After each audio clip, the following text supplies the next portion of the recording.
Welcome to the GBD Wire, GrowByData's podcast, where we break down the latest in search, strategy, and AI. Today, Prasanna Dhungel, GrowByData's co-founder and managing partner, is joined by Derek Cummings, lead search strategist at Colemarch. Today, they will explore how generative AI is rewriting the rules of search and what businesses need to do to stay ahead. Get ready for an engaging conversation that will help you navigate and lead in this new era of generative search. So thank you so much, Derek, for joining the recording today. So great to have you here.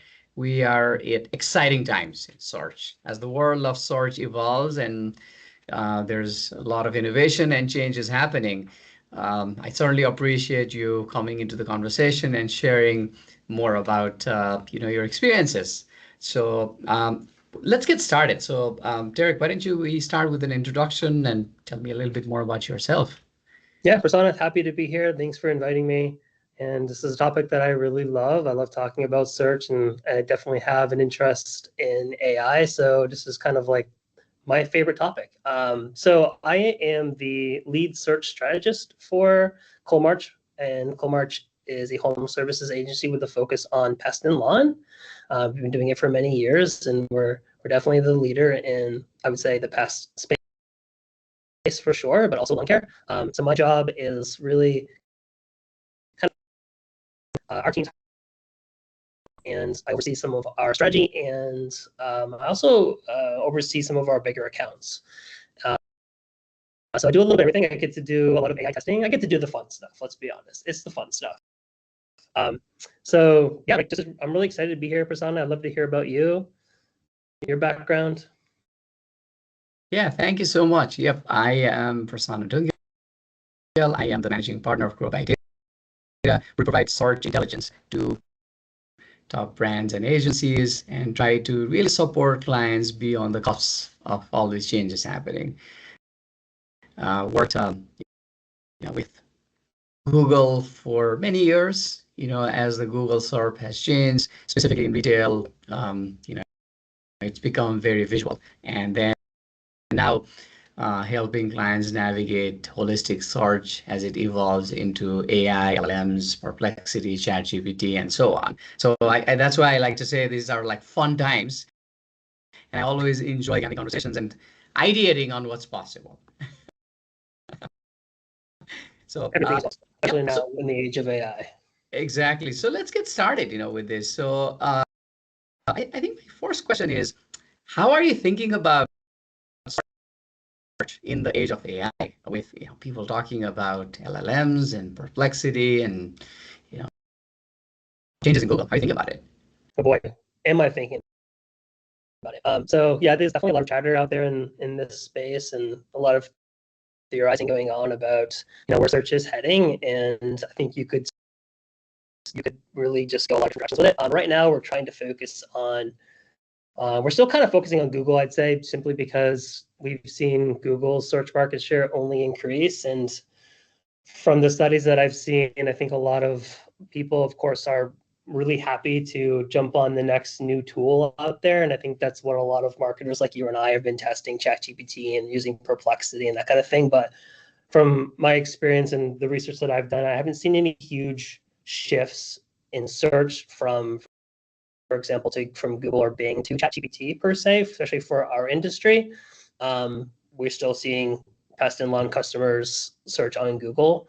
So I've done a lot of research into how Google's changing their search algorithms and kind of building them from the ground up in a lot of ways. So AI mode and AI overviews and how those work. And it's been a lot of fun figuring that all out, because I think a lot of people are worried about, hey, is my website still relevant? Is traditional Google search still relevant? And as it turns out, there's the LLM element that you mentioned, but then there's also the element of grounding that LLM in search data for accuracy, and the existing Google algorithm, and that index is still a big part of how those AI overviews and AI mode gets this accurate data. So there's a lot going on there, and I'd say the key takeaway there is the website is still the #1 data source for these tools. So your website is still valuable. We could probably talk about that more. I'm curious what your thoughts are yourself. Yeah, absolutely. I think having a strong website, having strong content, having a strong point of view on your website as well as across different channels is really important. Yes. And on this topic, you just touched on LLMs. How are you beginning to test AI prompts and workflows, on your day-to-day at Colemarch, especially for creating content or optimizing our website or doing SEO? Well, I think it starts with thinking about how people are searching. Because at the fundamentals of what we do, we try to figure out how people are searching, right, and then make optimizations accordingly. I think one thing that we're seeing is that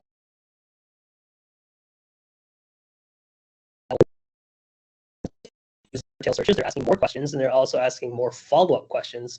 Because for the first time, these searches are working. It used to be if you ask Google, hey, what's the best pest control company in my area that's open on Thursday and has a veterans discount, it would say, I'm sorry, I can't help you with that. Or if you were to ask Siri would just annoy you. What we're seeing is because of AI, this is changing, and people are going to get results when they do a complex voice search or any type of complex search now. So I think, for us, part of that SEO strategy is let's make sure that our content has depth to it. So we're making sure that when we do these searches, our clients are showing up for them because they do have the depth of content there to support those searches. If people are asking specific questions about your business, but you don't have the content to back it up, then guess what? You're not going to show up. And that seems overly simplified, but I can't say how important that is. And that is for sure, like the first thing we're testing is, hey, are we showing up for these searches, and what are people searching, and kind of theorizing about how they're going to search and how we can change our content strategy. See, I mean, that's such an excellent point. Like, I was talking with another colleague, and he was discussing how you really want to understand customer questions and prospect questions that you're getting. Because that is the signal of demand, and how creating content to answer these client questions, prospect questions, and ensuring that it's well written in short, succinct format is really what you got to do. I mean, it feels like basic, but that's what he was emphasizing. And it sounds like that's kind of what you're also re-emphasizing here, right? Yeah, almost like a back to the basics of, hey, the things we probably should have been doing a long time ago, we really have to do now. And I think for a long time, at least in our industry, SEO industry, it's been more so about, this is going to sound cliche, but like optimizing for Google versus optimizing for users, because Google always tells us, optimize for users, but what does that actually mean? And I guess if we had kind of been thinking more long term and really thinking about the user, making sure that we had upfront pricing, instant booking solutions, and like breaking up content so it's readable, all of those things would have helped you rank for an AI. So yeah, definitely going back to the basics will be really helpful right now, which sounds weird, but that is probably where I'd start. Yeah, another question is, Google's begun to inject SERP for Reddit, YouTube, and so on. And what that is doing is, I do a search and then I click on a Reddit link and then I read the Reddit forum, or I want to watch a YouTube video or a TikTok video, right? And so staying on the thread of how search has evolved outside of heavily Google, how are your clients asking you to think about that paradigm and help them optimize within Google for sure, on the website for sure, but even these other formats and other channels? Sure. That's a great question. And gosh, I feel like this, from my perspective, has been going on for many years. We've seen Google inject a lot of video into search, and then over time, it was also a lot of social. So I think in general, what we're seeing is a continuation of that. We're seeing a rise in zero-click searches a lot too, where people are just, they're not going to visit the website necessarily. All the information that they need is up front. And sometimes if they do need to visit a site, it's for research, and they will go to those other third-party sites like Reddit or Angie or some other type of aggregator site that has reviews. So yeah, there's an element of, you definitely kind of need to, and it's overwhelming to think of it this way, but you kind of need to be everywhere in a sense, and just being as many places as you possibly can, because people are searching in different places, for one, and for two, there's a lot of diversity in search now, and a lot of times those organic results are getting pushed down further and further and further, and you just want to make sure that you're looking at who's ranking, can I be mentioned there, not only from a pure branding standpoint, like getting your brand out there and getting clicks, and you know, the rule of seven, seeing a brand 7 times, you're more apt to buy, right? But outside of that, if you can be on these top sites, if you can get mentioned on Reddit, or you can be mentioned on Wikipedia, or you can be mentioned on like a Home Advisor or something like this, guess what the LLMs are crawling? The LLMs that power AI are crawling those sites. They're looking for authoritative sources, and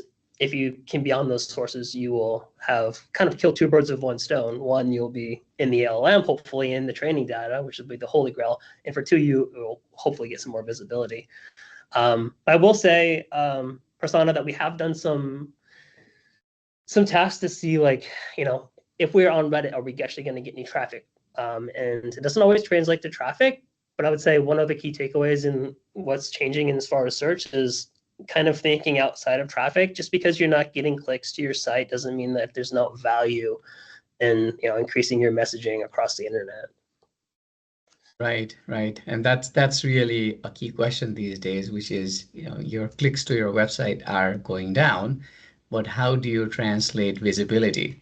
You know, like what clients are doing in our case is they are looking at share of voice holistically across Google, really trying to understand what's visible above the fold, what are newer SERP elements that are coming up, you know, and then what's their visibility on other channels like YouTube and Reddit and social. And is impressions, a rise in impression and branded traffic, a proxy of clicks to the website? Right. And is that the reason why? So your clicks from search might have dropped, but, you know, after the fact, after a lag period, you know, is the demand or your brand and brand plus clicks that are directly coming to the website, is that growing? That's the angle that we've seen. It sounds like that's, you know, that's kind of the philosophy you've also been taking, which is let's begin to be visible everywhere. Let's do the right job, be where our top customers are, do the right job, and then ultimately it'll build a brand and people will come to us, right? Yeah, easier said than done, but that's exactly what you need to do. Is you need to build a brand. If you can build a solid brand, then you're already a step ahead. But yeah, it's definitely hard to get buy-in for that. Especially, you know, a lot of our clients, we're getting a lot of traffic and a lot of leads from top of the funnel content that's just, it's not servicing clicks anymore. So right, it's something you still have to do, but you just have to kind of shift that KPI from traditional SEO KPI of traffic to, like you said, share of voice. That's kind of where it's at right now. Oh, okay. A related question to this is there's always new shiny objects that we see in the market. And clients are asking, hey, I should be in this channel, or hey, I'm not showing up here, and so on. So as you work with clients, how do you manage these short-term bursts, you know, or seemingly sparks with long-term philosophy and long-term growth of clients? Oh boy. Well, I mean, I think you start with, I mean, you can use social listening tools, you know, to kind of get a grasp of where your audience is. You can look at your Google Analytics data and kind of see, you know, where people are coming from, like what sources are coming from, even AI for that matter. Or you can just, you know, set up a Google alert for your brand name and see where people are. I think you can at least start, because there's overwhelming. It can't be everywhere, especially long term. Where do you go? Like, you just try to find where your users are by using one of those methods, and then you just do your best you can there. I would say if I had to choose one thing, it probably would be short-term video. I know that seems weird, and it's a little bit weird for the pest and lawn industry, but I could definitely think of, at least in the terms of lawn care, how it could work. Because I've seen videos like pressure washing companies. I don't know if you've seen these, Prasanna, but like there's these viral videos that go in, these people who have these small businesses. They do something that's very simple like pressure washing, but they'll go to a community and they'll find this absolutely terrible lawn or this absolutely terrible sidewalk, and they'll go and they'll create a short-term video of them transforming that lawn for free. It goes viral in that area. It's covered on the news. Like, that's how you can get your brand out there, especially if you're a small business. Do something different, do something for free. And I guess that's probably where I'd start. It just depends on the business, you know, and depends on where your users are. Maybe in Florida, there's more people on Facebook. I don't know. That's probably, I'm not trying to say everyone in Florida is old, but that's kind of what I'm saying is there's more people who are apt to be on Facebook or using desktop devices maybe in Florida than other places. Yeah, it's fascinating to say this. For some reason on my feeds, I see this short video of power washing of the lawn and the fences. Yeah. Maybe it's just trending with the times, but it's interesting you say that. You know, another example I heard from a client was how they are using Reddit as a channel to make unique offers, which is, you know, really promote a new offer on Reddit and make it special and make it viral. And you're not selling, but you're just trying to make the community feel special. And that's the way you build brand loyalty. And so whether it be like a short on YouTube or TikTok or a new offer on Reddit, you just have to be creative. You know, even in the age of AI, to your point, you just have to be creative. Right. It's time to be creative. For Reddit, were you talking about creating a new Reddit thread or just a comment to a existing thread? Or I mean, it could be like you could open a new thread, you know, and then launch it, or you might be active in a forum, and then you're just saying, hey guys, you know, like here's something we're launching, you know, and then so what you're really doing is sometimes you're trying to create excitement in the community and make them feel exclusive and special. And so again, you know, to your point, it's like you're creating something new and it's fun, and you're giving it to the community and making them feel like, wow, you know, these guys are making me feel exclusive. Yeah, right. I like that. That's a good tip right there. You know, staying on this, right? You know, so we started to talk about locality, and it's very important for many businesses. I'm just curious, like, what you think about locality in light of changes in Google and the changes just in search. You know, are you beginning to see the local element show up on LLMs like ChatGPT responses? You know, we obviously see that in Google, but how do you think about that question? Yeah, that's definitely top of mind. Is one of the first things that I was looking into when AI mode was released last week.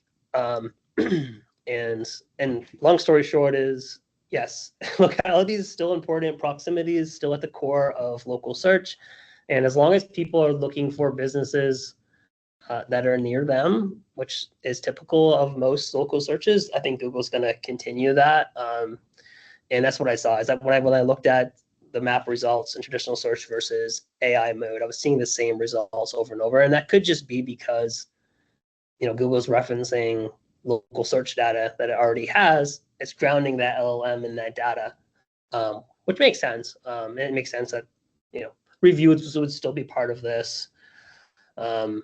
So yeah, I don't really see it changing. I know that there are a lot of service area businesses, especially in the home services industry, where they may not actually have a physical location, but it's so important that we've suggested to our clients many times that, you know, to think outside the box and think about opening up a location as a marketing expense versus an operational expense, because it works that well.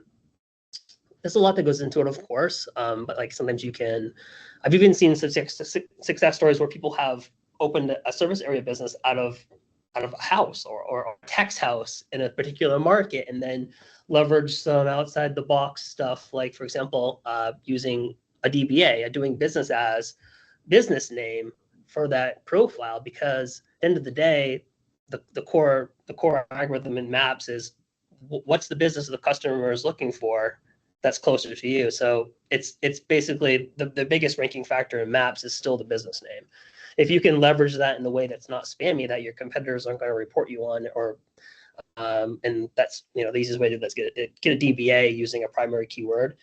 So yeah, more of that I don't feel like it's going to go anywhere. I think people are still going to need to open up offices. They're still going to need to be creative with their business names, and a lot of those fundamentals of search are going to be there for a while. But we don't know. Like Google may change their algorithm, and they may move to something different in time. It might prove that their traditional search factors are no longer relevant. We just don't know. Well, right now they are. So that's still been what we're trying to focus on and test. Yeah, that again, the locality is another fascinating topic, which is, yes, we may generate content which is applicable everywhere, but when you and I are searching, near our homes, we want to also many times get someone local, understand the local flavor. And so one of the challenges I've heard many companies that don't have a physical presence is, how do we really show up locally and appear strongly? Are you making local pages, to personalize the experience for a metro? Or are you doing, like DBA offices or something else? But like, if you have an office, wonderful. But if you don't, how do you expand outside your home territory and extend your reach? And it's a question that many of our clients are also asking, and specifically, like, yes, that's important in Google, but I'm also beginning to see that be very important in the LLMs, which is like the LLMs are also personalizing the answers, especially when you're asking questions like near me, etc. Right. So this will be a fascinating topic to track for sure. Yeah, it will be. Yeah, I feel like right now you can be creative still, and you can kind of squeeze in using some other methods, and link building still a big part of it. Like you can create like you said, a very hyper local page. We call them local target pages, like a very city specific service page. You get, because Google loves specificity, you create a very specific page that's got a lot of links pointing to it, internal and external. You could still, in theory, even without an office, rank up in the traditional organic results. But the reality is, those results are getting pushed down. It's going to be more difficult. And like you said, if the LLMs start really honing in more on those personalization, like in terms of proximity, it's going to be even harder because people are going to gravitate toward that result, and it's just going to be more difficult. So yeah, doubling down on locations, I don't see that going away anytime soon. I'll now touch on a topic which is around AI and creativity. Right now, for more and more, Google has been offering lots of automation tools, especially on the ad side. Now, even on the SEO professional, there's a lot of automation for some of the basic blocking and tackling. And there's a lot of chatter about how AI will transform the industry. How are you thinking about the importance of creativity in developing strategy and really keeping your competitive edge in the increasingly AI heavy world? And especially many times clients are like, I don't really support this price tag. You guys should be using automation. Why should I be paying a premium? How are you thinking about that? Yeah, this is a really great question. I'm glad you asked it, because I think early on there was definitely hesitation to using AI and different automations in general, especially AI for content, right? But over time, we actually started having clients ask us, hey, are you using AI? Please tell us how you're using it. We want you to use it, because they saw the value in it. So to this day, we have very much a hybrid approach to using different automations within our platform, as well as using AI for content. And I will say this, like, we use it in a very responsible way, but we use it in a very smart way. And that is really to, for one, make sure our content is accurate. Because even when we had copywriters, the reality was, I mean, we couldn't hire somebody who was a marketer and a writer. That just, it's very hard to find that person, especially for, but anyway, so it's very hard to train those people to be an industry expert, as well as an expert in SEO or paid, right? So even though they could tackle the problem and give you the content, it still didn't have the depth to it that you would want. And that could be depth in terms of unique value propositions, accuracy of the process that the client uses, all that stuff. In particular, like a local flavor to it, or a persona-driven piece of content was really difficult for them to do. But now with AI, we can kind of take all the information that we have about a client, We can take their, we can create a persona based off from their service area, and we can kind of create a local flavor of that content that resonates more with the reader, and we can sprinkle in a more human or more manual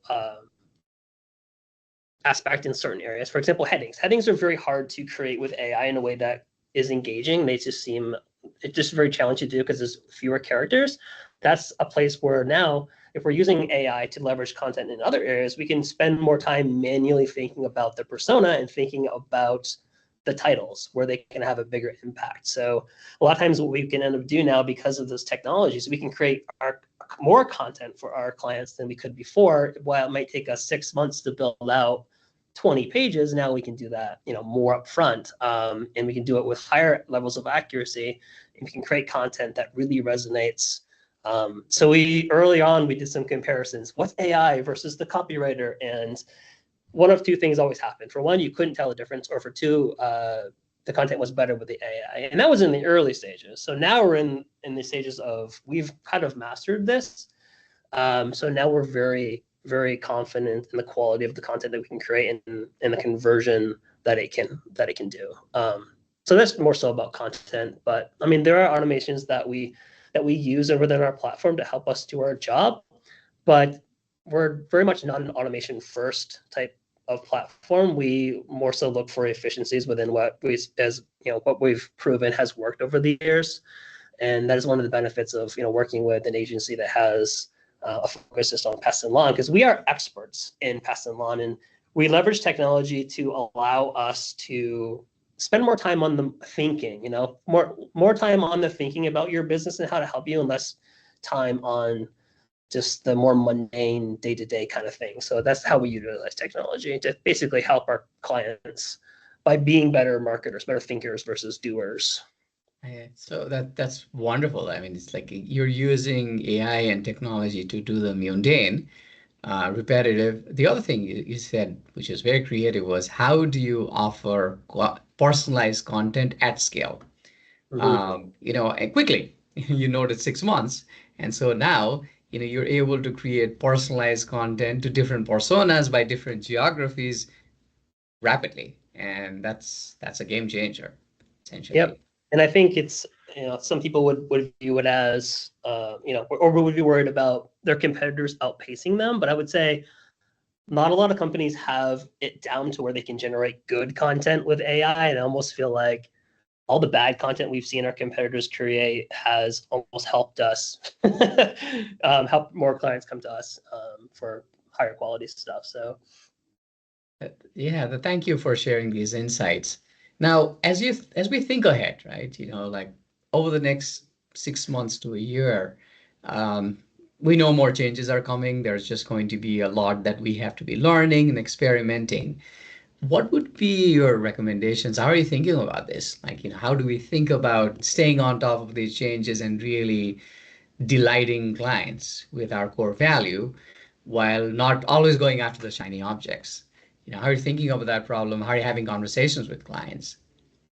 I mean, like I said earlier, we're still doubling down on what works, but we are thinking about the future and trying to communicate that, where the the industry is going. And I think ultimately the end goal is, like I said earlier, less traffic to sites, but the site is still very important to everything that's going on. It's still the primary data source for your GBP. It's the primary data source for the LLMs. It's still very much part of everything that's going on. And we may see more traffic from devices.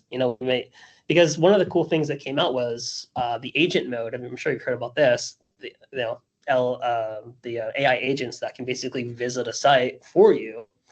If there's no site, they can't visit the site. They're going to need to visit the site, and then they'll take actions on your behalf. So, like for our industry, I could envision somebody taking a picture of like a cockroach or something, and trying to figure out what it is. And then once they figure out it's a cockroach, and then maybe at that point, then they, with the visual search, they chat with it and they ask for a pest control company near them. Like, it's stuff like that that's like really interesting, that is probably going to change how you think about what content you need to have on your site, and really just doubling down right now on what works. I don't think there's anything outside of the whole search everywhere concept where people are searching in more places, and in the future they may potentially be conducting searches in their favorite app. So again, like the social listening aspect, trying to focus on at least one other channel outside of organic. But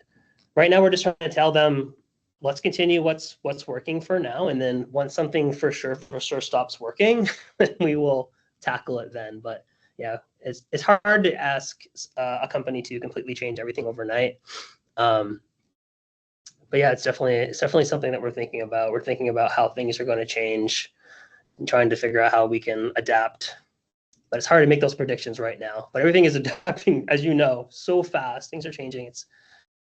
We're just trying to stay informed and keep testing, and we'll be ready when something really does change. But I will say this: we're not shifting to like Bing, or just because the shiny object ChatGPT, I think this is what you're getting at, was like ChatGPT is exploding, but what also exploded was Claude. Claude exploded, actually outgrew ChatGPT last quarter. So I think people are just trying the new shiny object because it's cool and fun to do so, but I don't think they're actually switching search engines just yet. And I think even with the DOJ trial, I think that's going to be extended out. Google's going to appeal.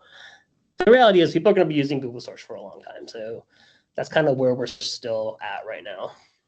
Right. Does that answer the question? Yeah, you did. Thank you. This is an important question that many clients are asking, which is how will search evolve?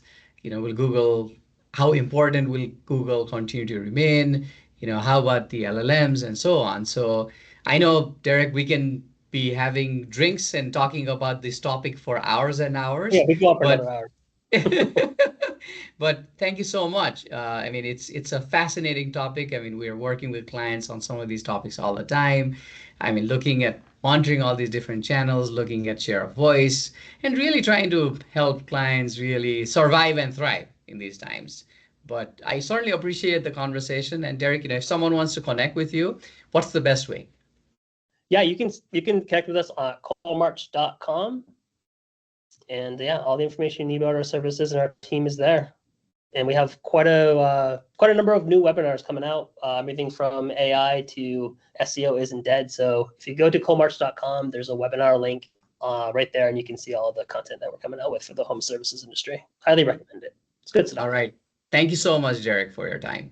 All right, you as well, sir.